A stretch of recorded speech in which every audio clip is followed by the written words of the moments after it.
সময় যা লাগুক দেখে বিচার করতেই হবে। এরা রাজনৈতিক দল হতে পারে না। যারা ক্ষমতায় বসে দায়িত্ব জ্ঞানহীনতার পরিচয় দেয়, দায়িত্বশীলতার পরিচয় দিতে পারে না, নিজের দেশের মানুষকে হত্যা করে গদি রক্ষার জন্য, তারা কখনো রাজনৈতিক দল হতে পারে না। তারা একটি সন্ত্রাসী দল। ইতিমধ্যেই সরকার তাদের সন্ত্রাসী ছাত্র সংগঠনকে নিষিদ্ধ ঘোষণা করেছে। এদের হাতে কত মায়ের বুক খালি হয়েছে। এক আবরার ফাহেদ নয়, এরকম আবরার ফাহাদের মতো কত লোক, কত ছাত্রকে, আমাদের কলিজার টুকরাকে তারা নির্মমভাবে হত্যা করেছে।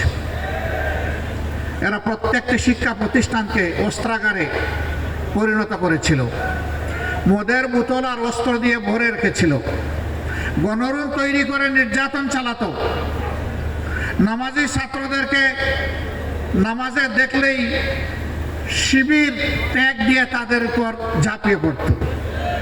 আবরার ফাহাদের দুটি দোষ ছিল। একটি ছিল সে আধিপত্যবাদের বিরুদ্ধে কথা বলেছিল, আরেকটি হলো সে নামাজ পড়ত। এই দুটি তাদের কাছে অসহনীয় ছিল। এই জন্য নির্মমভাবে তাকে পিটিয়ে তার জীবন প্রদীপ নিভিয়ে দেওয়া হলো। এটা শুধু ঢাকা বিশ্ববিদ্যালয়ের বুয়েট নয়, সারা বাংলাদেশের সমস্ত শিক্ষা প্রতিষ্ঠানকে চর দখলের মতো তারা দখল করে নিয়েছে। এমনকি আমাদের মেয়েদের, কমলমতি মেয়েদের বিদ্যাপীঠগুলাকেও তারা কলুষিত করেছিল। এই কথাগুলা বলতে হৃদয় ভেঙে যায়, লজ্জায় মাথা নত হয়ে আসে। এই জন্য এই কথাগুলা, এই চিৎকারগুলা দিতে পারি না, বলতে পারি না। কেমন অত্যাচার আমাদের মেয়েদের উপর করা হয়েছে। সম্মানিত ভাইয়েরা, এরা তো এদেশেরই মানুষ ছিল, কেন তাদের এত ক্ষোভ এই দেশ এবং জাতির উপর, বিশেষ করে ছাত্র সমাজের উপর?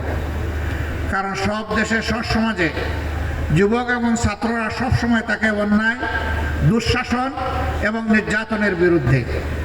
এরা কখনো দুঃশাসন এবং দুর্নীতিকে মেনে নেয় না, আর তারাই দুইটাই জাতিকে উপহার দিয়েছিল। এই জন্য ছাত্র সমাজ দফায় দফায় আন্দোলন করেছে। 18তেও তারা আন্দোলন করেছে, পরবর্তী পর্যায়ে রোড সেফটি আন্দোলন করেছে, সর্বশেষ 24-এ এসেও তারা আন্দোলন করেছে। দফায় দফায় দুঃখাও দিয়েছে, আবার শক্তিও প্রয়োগ করেছে, বল প্রয়োগ করে অনেককে হত্যাও করেছে। এই আন্দোলনে 2000-এর কম বেশি আমাদের কলিজার টুকরা সন্তানেরা, যুবকেরা, শ্রমিকেরা যারা নিহত হয়েছে, আমি তাদের আত্মার প্রতি গভীর শ্রদ্ধা জ্ঞাপন করছি এবং মাহবুদের দরবারে দোয়া করছি, আল্লাহ তাদের সকলকে শহীদ হিসাবে কবুল করুন। যারা আহত পঙ্গু হয়েছে তাদের জন্য দোয়া করি, আল্লাহ তাআলা তাদেরকে সুস্থতার নিয়ামত দান করুন। ঢাকা মেডিকেলে 7 তারিখ আমরা গিয়েছিলাম আহতদেরকে দেখতে। হাত কাটা, পা কাটা, চোখ নেই। বিছানার পাশে দাঁড়িয়ে বিছানায় বসে জিজ্ঞাসা করেছিলাম কেমন লাগে, বলে যে ভালো লাগে। আমি আহত অবস্থায়, রক্ত ঝরছে, চোখ নাই, তুমি দেখো না, তাও তোমার ভালো লাগে? কেন তোমার ভালো লাগে? বলে যে কারণে লড়াই করেছিলাম সেই লড়াইয়ে বিজয়ী হয়েছি, তাই ভালো লাগে। কি কারণ ছিল? বলে যে দেশকে স্বাধীন করার জন্য লড়াই করেছি। আল্লাহু আকবার। তাহলে 71-এ কি হয়েছিল? হ্যাঁ, 71-এ একটা স্বাধীনতা এসেছিল, এই জাতি এনেছিল, কিন্তু স্বাধীনতার মর্মমাবী ডুকরে ডুকরে কেঁদেছে। স্বাধীনতার ফসল বাংলাদেশের জনগণের পকেটে এবং ঘরে উঠেনি। একটা গোষ্ঠী এটাকে হাইজ্যাক করেছিল, আর একটা দেশের হাতে এটা তুলে দিয়েছিল। তার জ্বলন্ত প্রমাণ এই 24-এর 16ই ডিসেম্বর পাশের দেশের প্রধানমন্ত্রী তিনি বিজয় দিবসের শুভেচ্ছা দিতে গিয়ে ভারতীয় সৈনিক সেনাপতিদেরকে দিয়েছেন আর বলেছেন এটা ভারতের বিজয় দিবস। যারা স্বাধীনতার চেতনার কথা বলেন, বেশি বেশি বলেন, তারা এখন চুপ কেন? তাইলে কি আপনারা এটাকে বাংলাদেশের বিজয় স্বীকার করছেন না? আর যদি বিজয় স্বীকার করে থাকেন তাহলে প্রতিবাদ করেননি কেন? আসল রূপ তাদের প্রকাশ হয়ে গিয়েছে, কারণ তারা তাদের মাথা ইজারা দিয়ে রেখেছে পাশের দেশ। এদের মাথা নিজেদের মাথা নয়, ওইখান থেকে রিমোট কন্ট্রোলে যা বলা হয়েছে তারা 15.5 বছর তাই করেছে। শিক্ষা যেহেতু জাতির মেরুদণ্ড, এই জায়গায় বেশি আঘাত দিয়েছে। উদ্দেশ্যহীন, মানহীন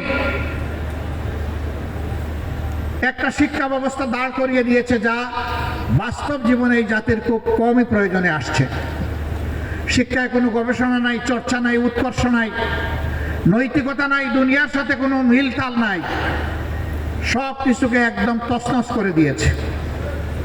আমি ইসলামী ছাত্র শিবির এবং এখানে অন্যান্য ছাত্র সংগঠনের যে সমস্ত নেতৃবৃন্দ উপস্থিত আছেন তাদের কাছে আমি আহ্বান জানাতে চাই, আরেকটি যুদ্ধ করার জন্য তোমাদেরকে তৈরি হতে হবে।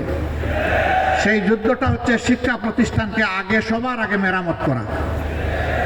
শিক্ষা যেহেতু জাতির মেরুদণ্ড, এই জায়গায় তোমাদেরকে শপথ নিতে হবে আর কোনো চাপাতি কোম্পানিকে ওখানে ঢুকতে দেওয়া হবে না, কোনো গাজাকুরকে ওখানে ঢুকতে দেওয়া হবে না, হাতে অস্ত্র নিয়ে ওখানে ঢুকতে দেওয়া হবে না, গণরুম যারা কায়েম করে তাদেরকেও ঢুকতে দেওয়া হবে না। শিক্ষা প্রতিষ্ঠানে টেন্ডারবাজি, চাঁদাবাজি যারা করবে তাদেরও কোনো ঠিকানা শিক্ষা প্রতিষ্ঠানে হবে না। শিক্ষা প্রতিষ্ঠানে শুধু শিক্ষা, শিক্ষার চর্চা আর গবেষণা থাকবে। যদি তাই থাকে তাহলে আগামীর বাংলাদেশ ঘুরে দাঁড়াবে ইনশাআল্লাহ।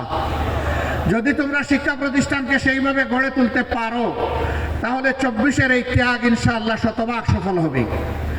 আর যদি শিক্ষা প্রতিষ্ঠানকে গড়ে তোলা না যায় এই জাতি বারবার পথ হারাবে।